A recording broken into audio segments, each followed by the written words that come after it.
Will my trip be beautiful? Or will it turn out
It's very important to know just how the festival got its start, what's the history of it, and how it relates to the black community in the present day. According to newspaper accounts, it grew out of a confrontation between two young men, I believe, in the police department, and it kind of started a fuse that took 3 or 4 weeks to put out.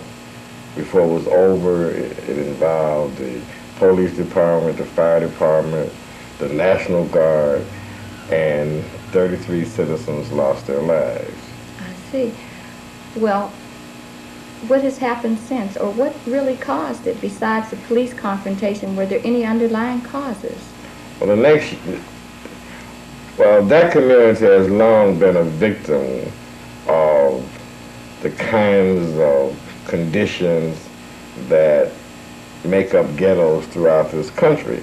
It's an amazing thing, Miriam, that I find really distasteful to me, that this word ghetto that grew out of the many confrontations across the country in the 1960s, I had never heard the word before. At least I had never used it in describing the community where I grew up. Right. And now, every time you turn around, you hear this word ghetto. Well, you know how the English language is.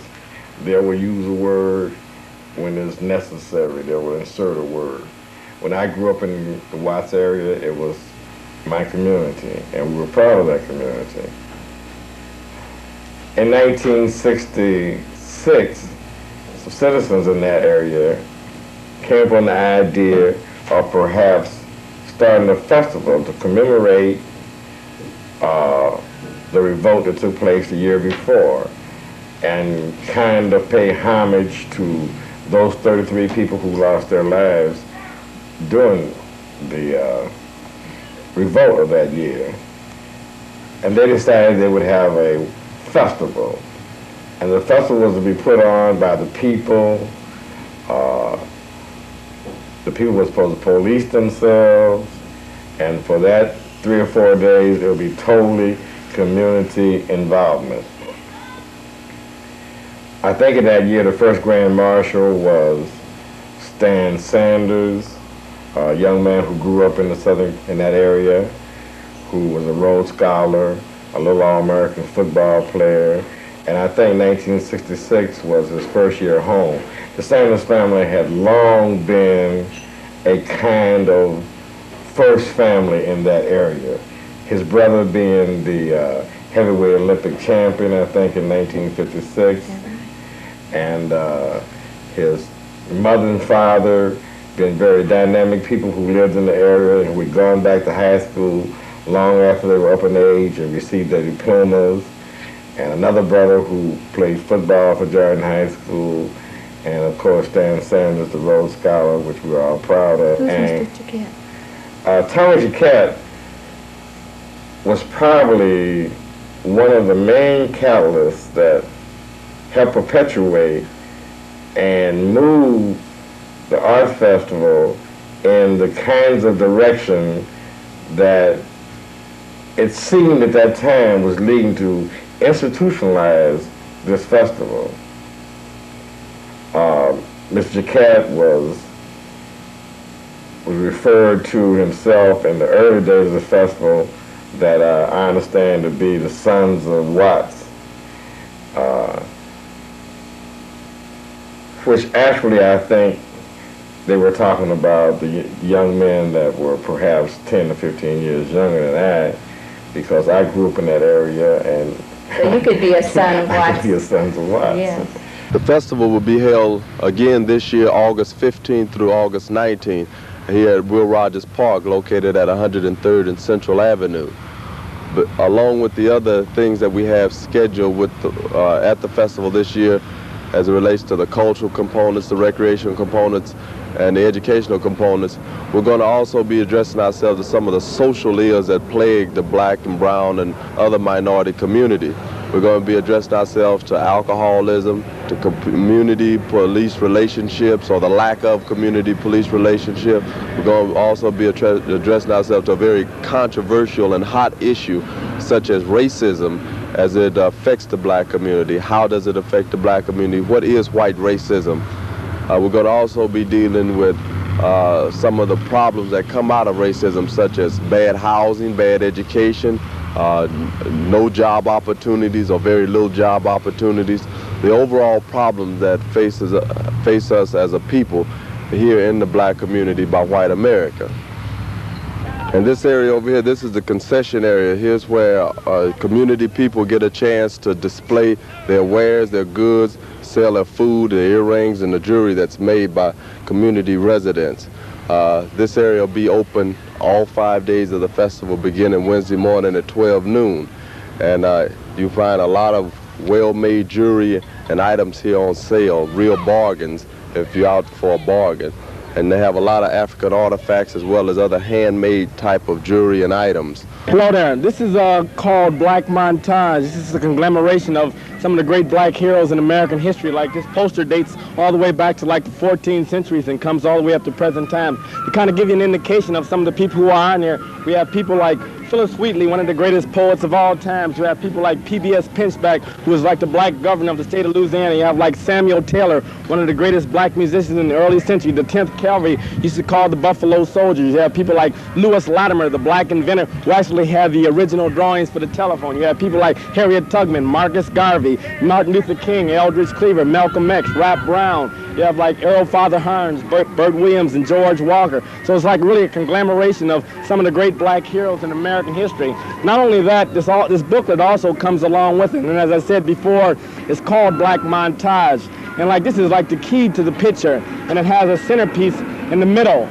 And these, like, for instance, if you wanted to find out like who this individual was or this individual, you would find their numbers on here, and then you would turn to the appropriate page and paragraph, and it tells you about exactly what they did, you know, the time and the date and so forth. And like this masterpiece was put together by me and my other two brothers, Ron and Clyde Williams, and I'm Julian Williams. And so like not only is it a beautiful picture, it's also an educational piece. And so this is like kind of the thing that we're trying to relate to the people out in the community, is to try to restore our heritage back in the people. Ecology cleanup program. We cleaned up the park. We just finished doing a thing over at the MacArthur Park for the festival in Lags. We picked up all the litter from all the park. We give the kids a record each time they come in with a bag of litter. McDonald's been very good to give up McDonald's sandwiches.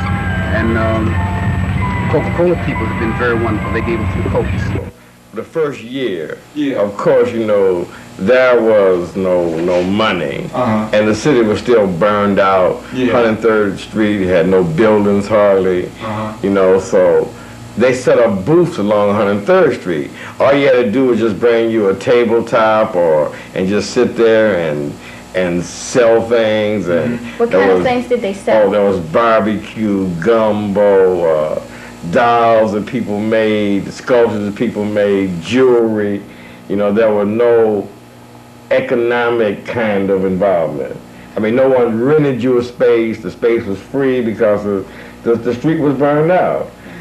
And actually, my own personal opinion is that while the people who formed the festival, the black people who thought of this concept, I really think that they had no doubt in their minds that it was the kind of thing that would go on for years and years. But now, these many years later, I think that the officials in the city of Los Angeles, I think they used the festival in its early stages as a passive kind of way to, I hate to use the word retool because that means that you're getting ready for competition. But I think it was a kind of way to quiet the community down. That's why they gave it that kind of support early. What kind of support did the city in fact give? They let the people police the festival. I mean, it wasn't, the police department wasn't there walking around every night. The Sons of Watts became the security for the festival, and it kind of was turned over to the total community. And you didn't have a lot of outsiders coming in and dictating policy, procedure, and the total community was involved. Well, when did that change? Or how did it change? Well, I think it was inevitable that the festival was going to change. I think that anything in this country that becomes institutionalized brings on changes. This component here is what we call our social service component. In this component here, all our community agencies, groups, and organizations that provide service to people, people services, takes place in this area. Here where we'll be dealing with sickle cell anemia testing. Here where we'll be dealing with alcoholism. We'll be dealing with polio vaccine, all the health services that are available in the black community, as well as other services that's available to the community from various agencies that's set up to serve the community, such as Department of Human Resources, Social Security offices, as well as county and city recruiting for police officers. Black police officers will be taking place here in the park as well. I know that all of a sudden the people wasn't control of the community. The security was replaced by the police department. All of a sudden, Schlitz beer and Salem cigarettes and became a part of the festival. And how did they play a part in the festival? They started putting money into the festival. Mm-hmm. And what did they support? How was their support used? They supported different components in the festival. I think they started supporting the beauty pageant and nominating the Watts Queen, one of the companies. But I could see that once these companies became involved in the festival, that there would be a change. Now, I'm not sure that, I think that that was inevitable, that kind of change would come about. I think perhaps the thing that disturbs me most is that I think that these companies could have come into the festival with their advertisement and their commodities, but I still think that the festival should have still been controlled by the people that had something to do with the festival. Okay. I don't think the large corporate boards should then start putting out what to do in terms of the festival.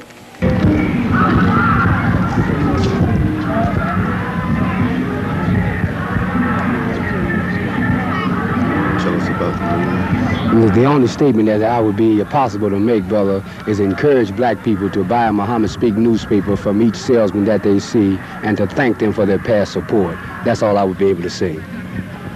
Encourage the people to buy Muhammad Speaks and visit the Muhammad Mosque, either 5606 South Broadway or in Compton, California. See, the minister would be the one that would have anything to say about the Nation of Islam internal workings, not myself. Hi, my name is Laini, and I'm sculpturing a head. I call it hair sculpturing. Some people call it French braiding, and some people call it corn rolling. This is an ancient hairstyle, and it's originated in Africa, and it dates back to the 15th century. It helps your hair to grow. It stimulates your scalp. It actually helps you to think better. You don't have to comb your hair maybe once a month. Like, I leave my hair up for about 4 to 6 weeks. It helps stimulate your scalp, like I said, and it really helps it to grow because you don't comb your hair. The difference between a sculpture and actual corn rolling is a sculpture is done in designs, as you can see with my hair, as it's coming from a point here. And also, as you can see from my husband's head, his hair is sculptured.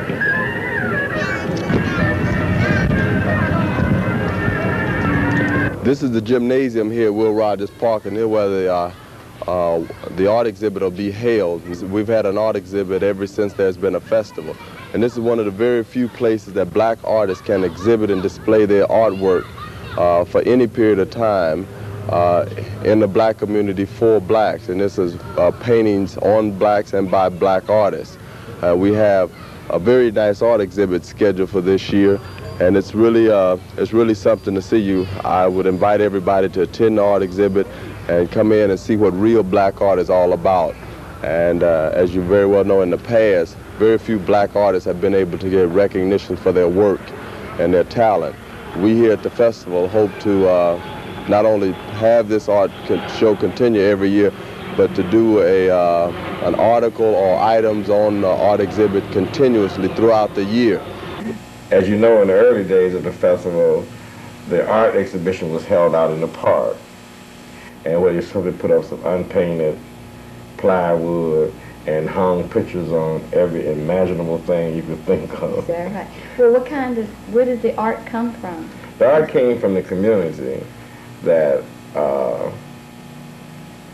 you know, it's amazing. And now that I think back, prior to 1966, and I worked in a major institution, which is Los Angeles County Art Museum. I knew of 2 black artists. I mean, people who were black that painted. Is that right? And the first year at the festival, upon reaching the festival grounds, I saw all these canvases and sculpture and assemblages and collages and all these statements, you know. And I was completely in awe because I didn't even know black people painted. So this was a learning experience for you then? It was a turning point in my life in terms of art and the community. In 1970, I became involved with the festival on another capacity. And how was that?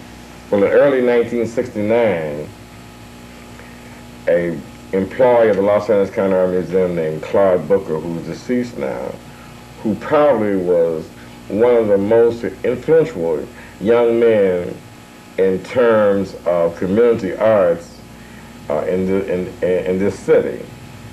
Claude saw the need for some kind of support group, a group in the community that would help support the black visual artists and at the same time create a space where the black visual artist could show his work.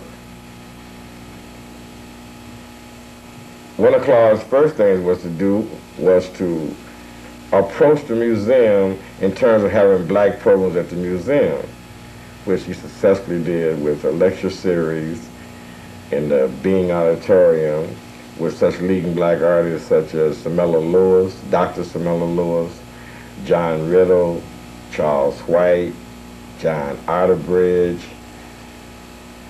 and I think the other artist was Bernie Casey, who was an ex-football star for the 49ers and who also was a very successful visual artist. It just seemed to Claude that one of the steps toward institutionalizing the art component of the Watts Festival was to head it in some direction of growth.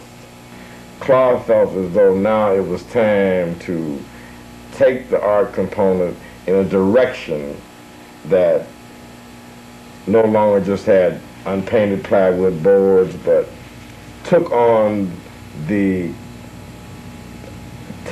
kind of identification of a museum in terms of exhibiting art like in an institutional manner, like really creating a kind of a mortar and brick concept. I'm Claude Booker. I'm president of the Black Arts Council and director of this installation, the 7th Annual Watts Summer Festival Art Exhibition.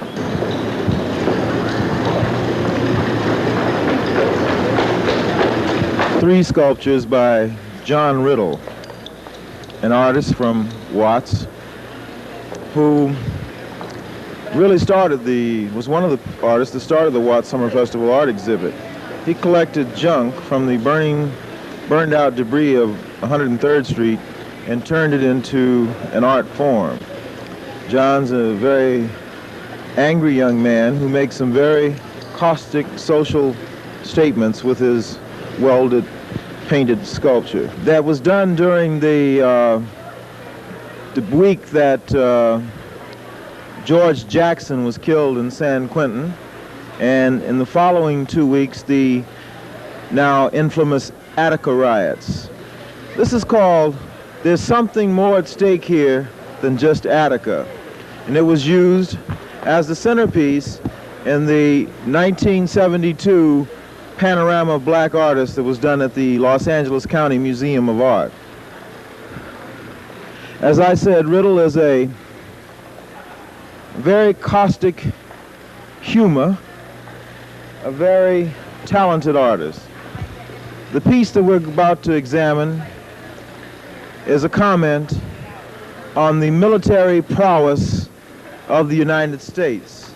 This piece suggests the military prowess of the United States. It's called USA Death Ray. Charlie, or the Spy in the Sky, the police helicopter in the Watts community has set off quite a controversy with their new helicopter pad. This piece is called Surveillance, and you can see what it is. There are black folks being spied upon by the seeing eye of the helicopter that can turn night into day. A very young artist, a very promising artist by the name of Richard Wyatt Jr., and we happen to have Richard here today. Richard, can you tell us a little bit about your work? First one's entitled Summer Vacation, ? And there's a young brother sitting on the porch of a shabby apartment looking sort of aloof and everything, and he's wondering, is this my summer vacation and all? Right, doesn't have anything to do and no place to go. No, that's it, his summer vacation right there. How about the other one, Richard? This one is isn't. Yes, this is oil painting also. Sort of like collage with Levi's and everything, entitled Summer Vacation. No, not Summer Vacation, but Starchy Levi's. And it's just a typical scene of black brothers, you know, their starchy Levi's and everything, and Right. how they get into them. And, Right. Composition and color and everything is marvelous. Thank you. We received a letter from Lompoc Federal Penitentiary, and it was from a gentleman by the name of Spencer Cheney, and he wanted to know could his mother bring in a work of art he wanted to show. And he sent us a snapshot, and it fit right in with the Watts Summer Festival art exhibit. As you know, or didn't know, our Isaac Hayes is the Grand Marshal. Spencer Cheney is a prisoner, and there must be thousands of brothers that are locked up in the federal and state penitentiaries, and we would certainly like to see they're developing as artists, and I believe all of the arts are coming out of the prisons today: literature, painting, etc.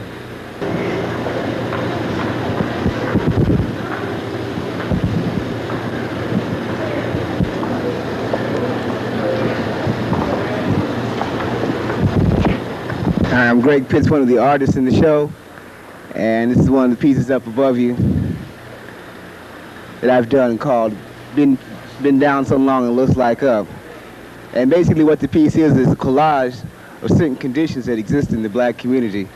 For example, you know, the overpopulation or overcrowdedness signified by the dowels, the dope problem, you know, by the hypodermic needle, and the skag and the matches, problem of rats and roaches symbolized by the rat trap. The whole cultural shock that like blacks and any minority groups go through in this country, symbolized by this section here. Basically, I was dealing with what could be considered a paradox. Being down so long, but being up. Over here I have a mirror. You look in the mirror and it puts you in the picture. And it more or less re-emphasizes the title. And the whole thing of it is that, quicker. The whole thing of it is that really you're perceiving this whole piece down here on the ground. Your reference point is down. Over in this section we have a series of pieces, most of which were done by students at the Watts Towers Art Center. They have a year-long program along with a summer program. And many of the students have great potential if their skills and expertise are developed. Over here we have 3 examples of pop art, you know, the gum, package of Cools and Crest toothpaste. The shape canvas over here was also done by one of the students at the Watts Towers Art Center. The 2 pieces over here are done by a student in LACC by the name of Joe Sims, and he was dealing with, you know, the identification problem that exists with a lot of blacks, you know, which way home, as signified by, you know, the dotted lines which you find on the street and the lines that you find on the street. Also this piece here called Going in Circles. He also has another piece here called Save the Children, which can be classified as a dissemblance or a junk construction. And we have 2 other pieces over here done by other black artists. Well, as black people start to decide what their fate and destiny will be, as we are not allowed in museums, as we start to develop our own critics and aesthetics, I think that we're going to find that art won't be so precious with black people as it is in the mainstream. I believe that we'll return to functional art. I just passed by a truck on the way to Will Rogers down on Century that was selling watermelons and paintings.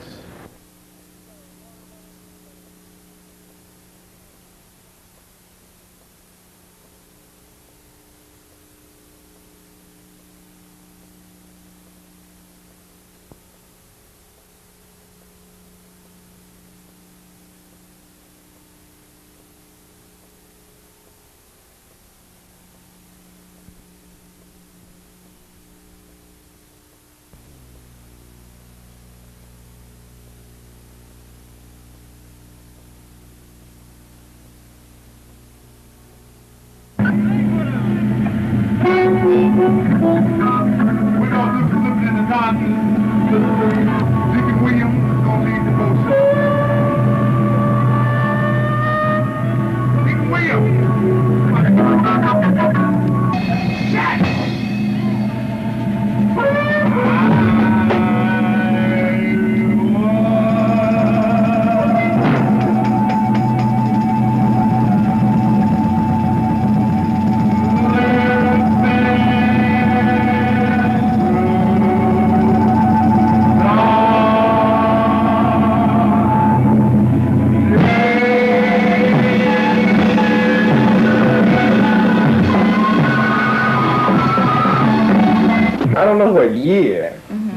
you could see that people see that as a market. I mean, it's a capitalistic country. Yeah. If people could see that as a market for certain commodities, and then that's when you have the carpetbaggers, be whatever. You said early on. Council was sort of carpetbagging it then? And corporate interests? I don't think that maybe the city council was the carpetbaggers. They might have been a representative of the carpetbaggers. Blame. You know, many people blame. I mean, the community at large is. Well, they anytime blame that you have a position like Tommy's, you will have to absorb some of the blame. Is that, personally, I think Tommy was the kind of dynamic force that gave the festival credence. Okay. This area here will be set up, be reserved for military exhibits and displays. All branches of the military will be represented in this particular area here. The military emphasis will be on marketable skills in civilian life. We will have nothing on display here as it relates to war or weapons of war. The things that we have here will be in the areas of radar, communication, the technical fields and marketable skills that are possessed or housed in the armed forces. And they'll be happening here for that full 5 days during the festival. Over in this area over here is where we're going to set up and have the carnival that'll be running for the full 5 days of the festival beginning Wednesday morning, August 15th. And it's going to be a bigger carnival this year than even last year. Surely when large corporate giants like Coors and Salem's start infiltrating into the festival, and then community people start talking in terms of money, and surely you know that a community that has no money, and then when you start talking about perhaps a tiny sum of $100,000, it becomes blown out of proportion. This is the area that we're going to be holding our night park concerts and film festival in at Will Rogers Park. This is the staging area here. And we're going to have nightly concerts every night here at the festival ground. We're going to open up the show with the Friends of Distinction and Oscar Brown Jr. and the motion picture Cleopatra Jones are scheduled for 8 p.m. Wednesday night, opening night. This component here is sponsored by Olympic Brewery Company. They underwrite this entire component, the film festival, the park concert, the stage, the sound system, and everything that it takes to put on this concert for the full 5 days. And they're one of the sponsors who've been with the festival for about 2 or 3 years now. And we've had a successful event every year since they've been involved here with the festival. What I was really wondering, you know, we still were talking about the Sons of Watts policing the festivals, and then you say that later on that the police department had the security. Now, what changes took place in the evenings after the police department started watching the festival? Well, surely you know there's going to be a change, is because now the police department are made up basically about people who don't live in the community. So they don't have the kind of identity with the people. The police department is mainly made of whites, you know, who live outside the community. And well, surely, what differences did they make? Did they make any difference? Surely would make a difference. What did they do? What did they do? I think that... Did they cause any problems? I think that, first of all, let's put it this way. Once the Salem people and the Schlitz people and those outside agencies start putting money into the festival, now their investments have to be protected. I mean, that's the bottom line. Okay. That's what it's all about. Is well, did that cause the black community any problems? Sure, the black community who had bad relationship with the police department in terms of harassing and... Oh, the police department harassed of the black community? Well, the police department has always harassed that community. In what way? Can you tell me some ways that they may have harassed the community at large? Or let's During say the this. Let's say festival? this. Isn't that the reason why the festival was its original purpose was because of police harassment in the community? You mean why it was a farm? Yeah, I mean the whole commemoration of the Watts Festival was the fact that the people revolted against police brutality, which was continuous and all pervasive in that community. I don't think that's why the festival was formed, because the police department had long harassed that community, and I think that the handful of people that had the festival concept. No, but it's the truth, though. Go ahead. It had nothing to do with the police. So we're going to put it like here. The handful of America. Right now we're talking about the Los Angeles handful and Washington. Hold it. Take it. Stop. Because 3 seconds at a time. Police. We talking about the police. The police.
There was agitation from the sense that there were other people coming from other parts of town. People were totally afraid to go, although they wanted to go. They knew there was a black event going on in town, one of the biggest black events on the West Coast. They wanted to come. They were afraid that they would be attacked or molested. This whole myth was being perpetrated by the news media every year that if you go to Watts, be careful of this, be careful of that. Isn't that a large part of why they had such a strong police infiltration in terms of what they called security? I really don't think that's the bottom line. Mm-hmm. I really don't think that's the bottom line was to protect it. Because the amount of people that came to the Watts Festival in terms of non-black people, percentage was very, very small. I really don't. I'm not trying to avoid the question. No. I just want to deal with the truth. That they felt that whenever, and this is the myth that continually goes on, whenever black people get together, there's going to be violence. They're going to commit violent acts upon one another. Well, see, I would buy that if, and this is really a deep personal feeling of myself. Yeah. And I've heard it discussed many times now. It might seem like it's a logical thing to say, you know, except for the fact that the way I can never put that together is that the only people that live in that community are black people, you know, and who are they there to protect? You see what I'm saying? Yeah. I think that it's more deep-seated than that. Well, maybe that's the corporate people. Yeah. And maybe that's the issue. Yeah. And at that time, there was no corporate people because it was all burned out. You know, so that is a question that I've put on my mind many times, you know, is why the agitation? You know, because who they protect? You know, everything was burned out to start with, and who was there to protect? I mean, it really was nobody to protect. And we're talking about 4 days. Right. What we're really trying to get at is the myths that the festival started to accumulate. Now, of course, it started off peaceful, but as it grew larger, myths started growing out of it. Myths about Jaquette, myths about the park, about what went on in the park. I remember being in the park at night, and I ran into young people running back and forth in the park talking about, we're just keeping the police diffused. Because if they see some activity on one side of the park, they're going to chase us, and then they're going to go to the other side. And you have all kinds of pranks like that going on, and it just caused total confusion in which the police would come in and start beating people in the head. Well, see, I feel this way. If I was really a part of that and really knew about it, I'd be the first to mouth off about it. You know what I mean? But I was kind of locked up in the art component, you know what I mean? And that I virtually spent a week inside that gymnasium. No, I understand that. You know what I mean? And the political ramifications, I really didn't know about. Well, there was a lot of these things about the gangs, the youth gangs. They were trying to quell this youth violence, the Crips or whatever. People were just, they were, all these things were coming out in the media, and it was like a real big deal. Youth gangs on the uprise. If you go to the Watts Festival, you're going to get it. They're going to get you behind some dark whatever. And those are the kind of myths that dispel festive activity within the black community, which gives a bad name in terms of this whole thing of black people getting together. Yeah, but you listeners, on those issues, everything that I know about it is totally hearsay. Right on.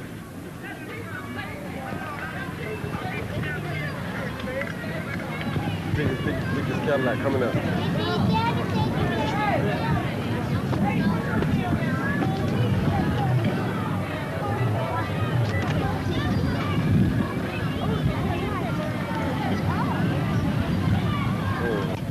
Yeah. How you doing, Brother Tony? You got anything to say to the people, brother? Well, I think it's a beautiful parade, and the people are beautiful, and I would like to see more than more of what is going on happen in order to try to help get this city. This is my first time being out here, and they said that it was really run down, but I see a lot that can happen out here. I would like to see a beautiful hotel and a lot of great things, because a lot of beautiful people out here. You know, I don't know what's been happening, you know, and I see a great progress. I see a great potential of helping the people, you know. Where you from? I'm from Dallas, you know, and I'm doing this film called Jesus Save Me. We probably show it out here free in order to help the people, you know. I fought 3 world champions. Me and Muhammad Ali came to the Olympic together, and just have a great career, and I wish everybody could have the life that I have, you know. Right. And I thank God for being able to see so many beautiful people that I love. Right. Thank you very much. Brother. Bless you.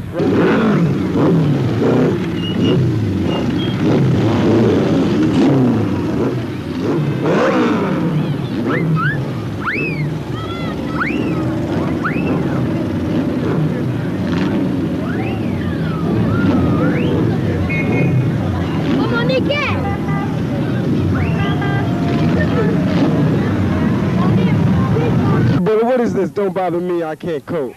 This is a gospel musical, soul jazz gospel musical down at the Mark Taper Forum of the Music Center. Does it pertain to Watts, the people in it, or is it from Watts? It's an all-black company, and it's directed by Vinette Carroll, who's in the car here, and it's with the music and lyrics were written by Mickey Grant, a young black woman. You gotta come see it. Tell all Through our September folks to come see it, because it's written by us and performed by all black performers. Gotta come see it. Don't Bother Me, I Can't Cope. Right, yeah, gotta see it. What's your name, brother? Albert Popwell. Okay, Right.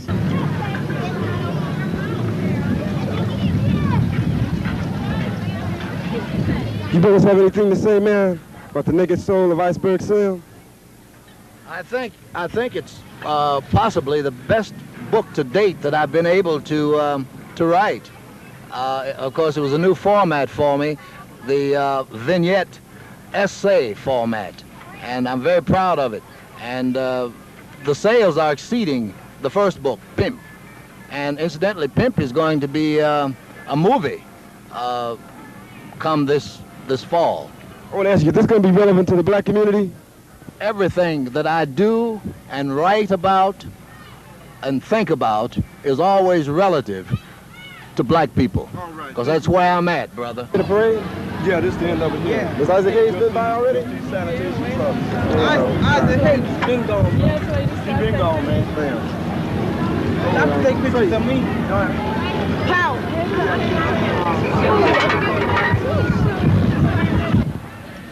I would like to say to the Spanish people that I'm very proud of this parade. I'm very happy. My name is Maria Davila. I am from Lincoln Heights, from NAP. We got here all color, all races. This is beautiful. This is the start of what can be really America. If we all stick together, we can make it. I am very proud of this festival today, and I hope that in the future we can have more of this. Really, that's what we need. This is the dream that we better see through. All humans together. I'm very proud of the people that organized this. Very happy to see all the people together. Thank you very much. Thank you very much. All right. Hello. Well, I'm very proud, and I'm very proud of everything, and I'm very proud of the black man's progress, and we're going to make it, baby. We're just going to make it. All right. Said hello to everyone from Norwalk. I'm Mrs. Delgado from Tacoma, California, and I have a son in the MOP organization. He was in a parade, and it was a beautiful parade here in Watts. Oh, that's all right. We have a lady here who gave us the power for the people. What's your name, lady? Weber. All right, sister. You got anything to say to the people? Go for them. All right. I dig it. I dig it every year. All right. Right on. We righteous. We ready. We ready. Slow, but we show. We ready. Get down. Right on, good brother. Yes, the parade is ending, and everyone is returning to their homes and wherever they came from around Southern California. It's been a beautiful festival. A lot of hope is here. If some people care to get into it, This is the people's community.